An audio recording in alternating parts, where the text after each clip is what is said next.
Je suis un homme de 40 ans, veuf et père de 2 garçons, presque adulte et d'un adolescent plus jeune. Ma femme est décédée il y a 7 ans. Ma sœur a 39 ans et a un fils adolescent gay. C'est une mère célibataire. Le père n'a jamais été impliqué. Son neveu passe quelques heures chaque jour chez moi et ne rentre chez lui que pour dormir car ma sœur n'est pas très agréable. Les services de protection de l'enfance n'ont rien fait. Il n'y avait pas de menace immédiate. Il attend de devenir majeur pour déménager, et je lui ai déjà dit qu'il aurait une chambre dans ma maison. Ma sœur et la plupart de ma famille sont maintenant en colère parce que lors de son anniversaire, ceci s'est produit. Nous avons mangé du gâteau dans l'appartement de ma sœur, et elle a dit à son fils « Arrête de t'asseoir comme ça, assieds-toi comme un homme ». Il avait les jambes croisées, en riant. Donc, il a décroisé ses jambes et n'a rien dit. Plus tard, ma sœur a fait un toast avec tant d'histoires embarrassantes que cela m'a donné la nausée. Comment il a pleuré quand son ami, son petit ami à l'époque, est tombé gravement malade. Comment il est un peu émotionnellement meurtri parce qu'il n'a jamais eu de père.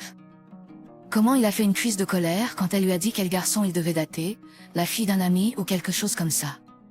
À la fin de ce toast, l'enfant avalait littéralement des larmes. Enfin, j'en ai eu assez et j'ai dit à ma sœur qu'elle était méchante envers son fils et devrait au moins faire semblant de le respecter. Elle m'a dit de m'occuper de mes oignons et de ne pas lui dire quelles atrocités elle devait permettre dans son foyer. Mon neveu a alors commencé à pleurer, alors je lui ai donné ma clé de rechange que j'avais dans mon portefeuille.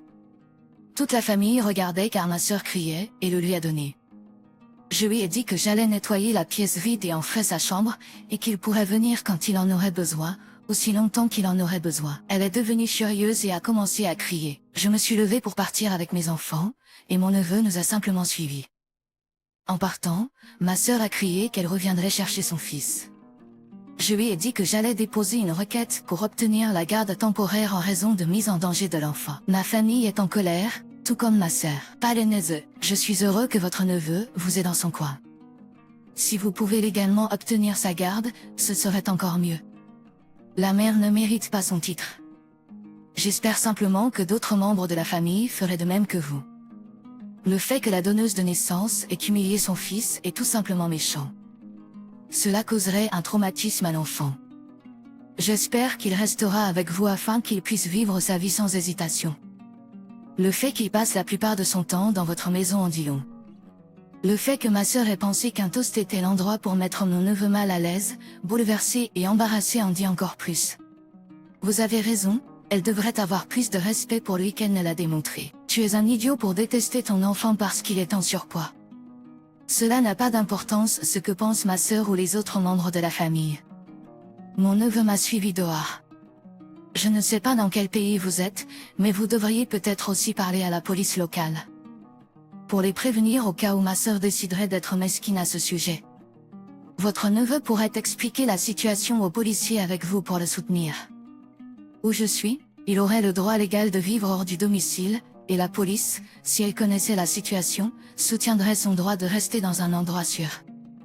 Pas l'idiot, et que Dieu vous bénisse. Assurez-vous d'obtenir toutes les preuves de malversation possibles pour améliorer les chances au tribunal. J'espère que vous serez en mesure de l'héberger. Vous êtes la seule personne à vous occuper de l'enfant malheureux.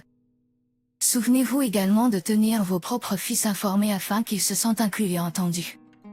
Ils sont assez âgés pour avoir leur mot à dire sur le fonctionnement de la maisonnée et apprécieront probablement d'être traités comme des adultes. Moi, j'ai 22 ans, et ce type, Paul, qui a 27 ans, nous sortons ensemble depuis 2 mois. Nous nous sommes rencontrés sur Tinder. Nous nous plaisons mais nous n'avons pas encore officiellement commencé à sortir ensemble, donc je ne l'appelle pas mon petit ami et vice-versa. Nous faisons encore connaissance en ce qui concerne les choses que nous aimons et que nous n'aimons pas. Donc, depuis quelques semaines, il m'envoie des photos de sa voiture chez le mécanicien. Son cousin s'occupe de la réparation depuis des semaines. Il a continué à me parler de ce qui devait être réparé, a dressé une longue liste, a fait le total et m'a envoyé l'écran. Je l'ai regardé, me demandant ce que cela avait à voir avec moi. Il m'a parlé de ses difficultés financières actuelles et a demandé si je pouvais l'aider à payer pour réparer sa voiture afin qu'il puisse la prendre rapidement pour le voyage sur la route qu'il m'a promis.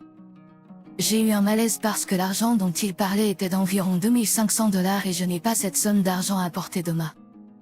Donc, il a soulevé mon fonds collégial et a suggéré que je saute un semestre pour pouvoir payer la voiture. J'ai été choquée qu'il l'ait soulevé. Je ne sais pas, il sait à quel point l'université est importante pour moi, mais il m'a assuré qu'il me rembourserait à temps et que je ne dois sauter qu'un semestre et c'est tout. J'ai demandé du temps pour y réfléchir, mais après qu'il a continué à appeler, j'ai décidé de donner un nom poli. Il a demandé pourquoi, et je lui ai dit que c'était parce que mon éducation est ma priorité et que je ne peux pas gérer le fait de sauter un semestre, même s'il ne s'agit que d'un. Il a raccroché, disant qu'il avait besoin de temps, puis m'a envoyé un message texte, disant que je n'avais pas montré de soutien après qu'il se soit ouvert et se soit rendu vulnérable, que j'avais choisi l'argent sur lui en refusant de lui prêter de l'argent et qu'il lui a besoin, et que cela ne m'importait pas. J'ai ressenti de la culpabilité et j'ai commencé à l'appeler, mais il m'a envoyé un message texte, disant qu'il pourrait répondre lorsque je ferais de la place pour un compromis. Est-ce que je suis l'idiot pour avoir refusé de payer? Il m'a fait parler à son cousin à propos de la voiture. J'ai également visité sa place et j'ai rencontré ses parents, alors ce n'est pas comme si je ne connaissais pas son adresse. Pas l'idiot. Cet homme utilise tous les trucs dans le livre pour vous manipuler, pour vous donner de l'argent. Donner, pas prêter, car vous ne reverrez jamais un centime. S'éloigner. Il demande 500 $ et veut que tu sautes un semestre d'université pour le faire. Il vous prépare soit à des abus soit n'a aucun sens des limites. Fuir, ne marchez pas loin de ce fainéant. Et le drapeau rouge de la semaine va à ce gars-là. Il vous arnaque en amour. Vous ne devriez pas simplement ne pas lui donner l'argent. Vous ne devriez pas non plus lui accorder davantage d'attention. S'il peut le rembourser à temps, il peut le faire à son cousin. Vous ne choisissez pas l'argent plutôt que l'amour. Il le fait et il vous fait chanter maintenant.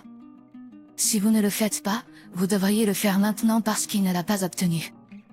L'arnaque à l'amour est la première chose qui me soit venue à l'esprit aussi. Cela ressemble au début du Tinder Swindler, ce que je suggère à l'OP de regarder si elle ne l'a pas déjà fait. La partie du cousin me dérange aussi. Pourquoi la ligne de crédit n'est-elle pas étendue là-bas? Parce que le cousin sait que le gars de l'OP est peu fiable. Le cousin pourrait également être complice de l'arnaque, ce qui est clairement le cas. Aucune de cela ne concorde et il vous exploite. Elle doit le bloquer et passer à autre chose. Il utilise définitivement 100% pour de l'argent et vous ne le récupérez pas. Jetez-le et allez à l'université. Le fait qu'il ose dire que vous n'êtes pas soutenant et ne voulez pas lui parler tant que vous ne vous compromettez pas est stupéfiant. Mon Dieu. J'ai 3 enfants, une fille adolescente, un fils de 19 ans et un fils de 24 ans. Je les ai élevés pour être en forme et en santé. Mais malheureusement, mon fils de 19 ans a pris beaucoup de poids après avoir quitté l'école secondaire avec de mauvaises notes et a eu du mal à garder un emploi. Il n'est pas énormément en surpoids, mais c'est décevant pour moi car j'ai toujours été prudent avec leur alimentation et leur ai appris à faire des choix sains. J'ai offert une voiture à mon fils de 24 ans pour son 20e anniversaire, et je me suis engagé à faire de même pour le fils de 19 ans, mais seulement s'il peut perdre du poids et conserver un emploi. Il a prétendu que ces conditions étaient injustes car le fils de 24 ans n'avait rien à faire pour la voiture. Mais il s'est maintenu en forme et a quitté ma maison à 18 ans, alors il n'était pas un fardeau financier pour moi à l'époque. Alors il a accepté les conditions à la fin. J'ai ajouté une exigence de perte de poids pour la voiture juste pour une motivation supplémentaire pour lui. Il mesure 5 minutes 11 secondes et pèse 95 kg. Je sais qu'il n'est pas gravement obèse, mais c'est terrible de le voir prendre tout ce poids quand il était si mince. Il déteste son apparence et veut une petite amie, mais il n'est pas confiant. Peut-être que ce n'est pas correct politiquement ces jours-ci, mais je crois en la positivité corporelle, et je pense que si vous êtes en surpoids, vous devez perdre du poids dès que possible. Je m'inquiète qu'il développe une dépendance alimentaire et devienne encore plus gros. La voiture le fera marcher moins et rendra la malbouffe encore plus accessible. Et c'est la dernière chose dont il a besoin. Cependant, cela fait 6 mois et son anniversaire est le mois prochain. Les tentatives de perdre du poids ne durent pas longtemps, et je pense qu'il a perdu 4,5 kg au maximum. Cependant, il a réussi à obtenir et à conserver un emploi pendant les 3 derniers mois, ce qui est génial, mais ce n'est toujours pas très long. Et il est toujours paresseux, jouant à des jeux vidéo et mangeant trop. Tu es un idiot pour détester sur ton enfant parce qu'il est en surpoids. Je lui ai dit hier soir que je ne lui donnerais pas la voiture pour son anniversaire, mais il pourrait peut-être avoir la voiture dans 6 mois supplémentaires s'il faisait de sérieux efforts pour résoudre son problème de poids et être plus en santé et réussissait à conserver son emploi. Il était très contrarié par moi et s'est enfermé dans sa chambre. Il se sent lésé et pense que le jeune de 24 ans est le préféré et qu'il est traité injustement. Ce n'est pas vrai, mais malheureusement, le jeune de 24 ans a un problème et je l'ai déjà sorti de situations difficiles et l'ai envoyé en cure de désintoxication 2 fois. C'est très coûteux, mais la cure de désintoxication était une question de vie ou de mort. La voiture ne l'est pas. Il a dit, je pense que c'est bien d'être sur le sucre, mais ce n'est pas bien d'être gros. Mais ce n'est pas vrai du tout. Je me soucie de leur santé et être gros entraînera de graves problèmes de santé à l'avenir aussi. Est-ce que je suis l'idiot dans cette situation? Je me sens mal pour l'avoir contrarié, mais en ce moment, je pense que la voiture lui ferait plus de mal que de bien. Il n'a pas tenu compte des conditions auxquelles nous avons convenu et n'a pas amélioré son mode de vie malsain. Je lui ai demandé s'il était intéressé par la thérapie, mais il n'est pas intéressé. Tu es un idiot pour détester ton enfant parce qu'il est en surpoids. Une voiture est un privilège, bien sûr, et aucun enfant ne devrait s'attendre à ce que ce soit un cadeau. Mais même en tenant la voiture hors de sa portée, tu es un idiot pour traiter ton fils comme s'il valait moins que son frère à cause de son poids. Je pense que c'est toi qui devrais te mettre en forme. Il a perdu 10 livres et a conservé un emploi depuis les 3 derniers mois. En conséquence, il a répondu à vos exigences. Tu es un idiot sur tant de niveaux. Je ne veux même pas rentrer dans les détails parce que c'est tellement. J'espère qu'il aura sa voiture et qu'il s'éloignera de vous.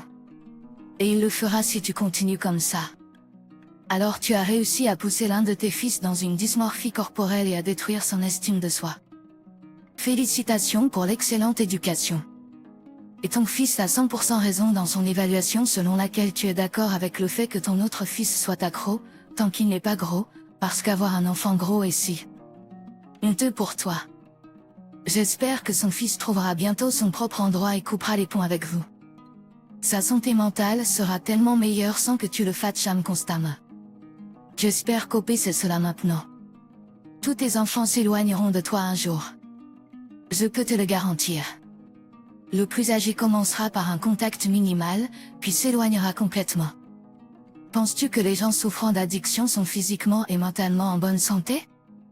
Les gens souffrant d'addiction sont en souffrance, et je parie que l'une de ces douleurs est quelque chose que tu as créé.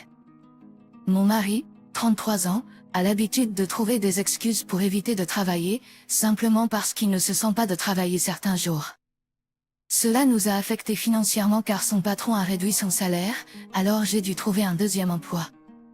Il a maintenant acheté une PS5 à son cousin adolescent et passe ses journées et ses nuits à y jouer, tout en manquant de travail et en mentant à son patron sur les raisons pour lesquelles il le fait.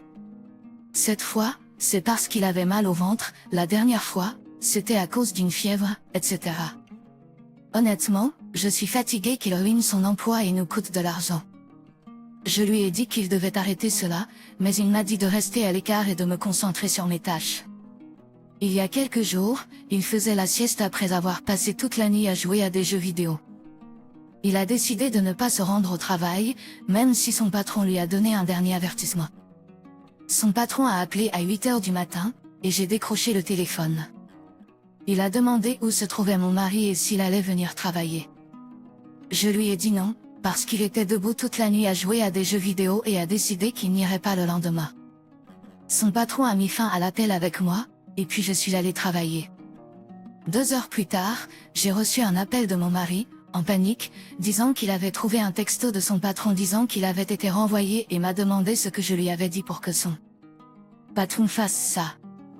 Je lui ai dit que je lui avais dit la vérité, mais il a explosé contre moi, disant qu'il préparait une excuse pour se débarrasser de son patron et lui donner un jour de congé, mais j'avais tout gâché. Je lui ai dit qu'il ne pouvait pas me blâmer après le problème qu'il avait causé et le manque d'engagement qu'il avait montré envers son ancien patron. Il a crié, disant que je l'avais fait exprès pour me venger de lui et gâcher sa vie. Il a raccroché, mais les textos méchants ont continué à arriver. Je suis rentrée à la maison, et il était complètement silencieux, en marmonnant de temps en temps sur la façon dont j'avais ruiné son travail pour lui quand je pouvais avoir menti et dit à son ancien Pas trop n'importe quel mensonge à la place. Pas l'idiot. Ce n'est pas lui qui s'est fait renvoyer, c'est son manque d'engagement et de responsabilité qui en est la cause. Il n'assume aucune responsabilité en m'accusant de cela, ce qui était une issue inévitable. Honnêtement, je pense que vous devriez divorcer de lui dès maintenant. Ouais, ce serait pour moi aussi une raison de divorcer. Il y a beaucoup de raisons pour lesquelles je pourrais prendre un deuxième emploi pour soutenir mon mari, mais compléter le revenu qu'il perd à cause de jouer trop aux jeux vidéo n'en fait pas partie. L'œil. Même s'il arrêtait complètement d'y jouer maintenant, cela prendrait beaucoup de travail de sa part pour réparer les dégâts causés à la relation pour moi. Quel homme égoïste. Je ne me sentirais jamais de la même manière à propos de quelqu'un s'il faisait cela. C'est censé être une relation, pas une relation d'assistanat. Il est beaucoup trop immature émotionnellement pour être marié. Je pense qu'il ne s'est marié que parce qu'il voulait quelqu'un pour s'occuper de lui et le materner. Il n'a aucune idée de ce qu'est un partenariat ou de ce à quoi il devrait ressembler. Il a même acheté une PS5 à un cousin adolescent. Cet enfant est probablement plus mature que le mari de l'OP. Un adulte de 33 ans qui ne travaille pas?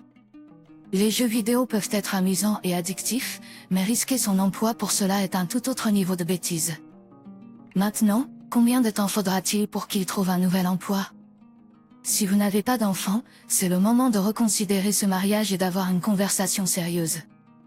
Cette conversation aurait dû avoir lieu lorsqu'il était adolescent avec ses parents. Sa blâme-et-toi pour son désordre est une blague. J'ai épousé mon ex-femme à 21 ans parce qu'elle était enceinte. Nous sortions ensemble depuis 3 ans avant cela. Nous avons eu notre petit garçon et avons finalement réalisé que ce mariage ne fonctionnait pas. Lorsque notre fils avait 2 ans, nous avons divorcé. Je suis déménagée et j'ai loué un appartement près de l'endroit où nous vivions. Nous aimons la coparentalité. Tu es un idiot pour détester ton enfant parce qu'il est en surpoids.